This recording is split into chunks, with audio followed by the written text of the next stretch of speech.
Welcome back to the deep dive. Today we're jumping into a big one. It's a question a lot of people have. Semrush Pro versus Semrush Guru. We all see the prices. Pro's about $140 a month. And Guru, I mean, it leaps up to nearly $250. So the core question we're tackling, based on what we've seen, is this. Does Guru actually justify that huge price jump? Yeah, that's the mission today. We're going to go beyond just, looking at the price tag. We want to really distill what the actual limits are that force you to upgrade. And we also dug into why something like 43% of paying subscribers actually choose the more expensive Guru plan. There's a reason for it. Okay, let's get into the numbers first. Hmm. And just for everyone thinking long term, if you pay annually, you get a 17% discount. So Pro drops to around $117 and Guru to about $208. It helps, but it's still a big financial jump every month. It is. And what that money buys you right away is just raw capacity. I think the most immediate tipping point is the number of projects you can have. Pro gives you 5, Guru gives you 15. Wait a second, though. Isn't 5 projects? I mean, isn't that enough for most small businesses? Or, a freelancer starting out? For a true solo freelancer, maybe, for a little while.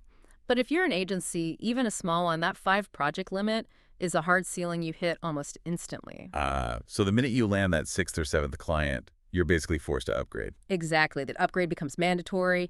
The cost difference almost pays for itself just in your ability to take on more clients. And that capacity issue, it pops up everywhere, right? Not just with clients. Keyword tracking is another big one I saw. Oh, absolutely. Pro gives you 500 keywords to track. That sounds like a lot until, you have one client targeting 3 different cities. That alone can burn through 150 of your keywords. Guru bumps you up to 1,500. That gives you the room to actually run a serious competitive campaign without constantly deleting keywords. And for e-commerce, I imagine it's even worse with the page audits. Pro is capped at 100,000 pages. Right. And if you have, say, 50,000 products, running just 2 deep audits a month means you've hit your limit. It's really restrictive. Then you've got team costs. Yeah. If you need to add another user, the price difference is pretty significant. It really is. Pro is $45 for an extra user, but Guru jumps to $80. If you're building out an SEO team, that's a cost that can definitely keep you up at night. Okay, so this is where it gets really interesting for me. Let's talk about the actual feature gaps. Yeah. Why do those 43% of users pay more, even if they only have, say, 3 clients? It really comes down to 2 things that Guru has and Pro just doesn't. First, and this is the big one, is the content marketing toolkit. Right. Pro has 0 access to that. 0. Guru unlocks everything.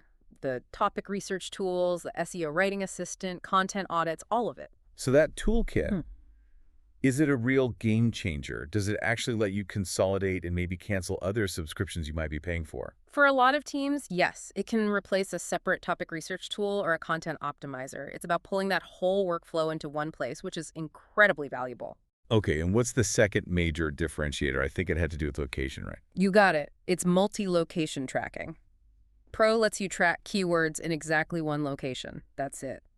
That seems incredibly limiting, even for, like, a local plumber who serves 3 different towns right next to each other. You hit the nail on the head. That's the hard stop. Guru opens it up to 10 different locations. So for that business trying to rank in, say, Miami, Fort Lauderdale, and West Palm Beach, Pro is basically useless. You're flying blind in 2 of your key markets.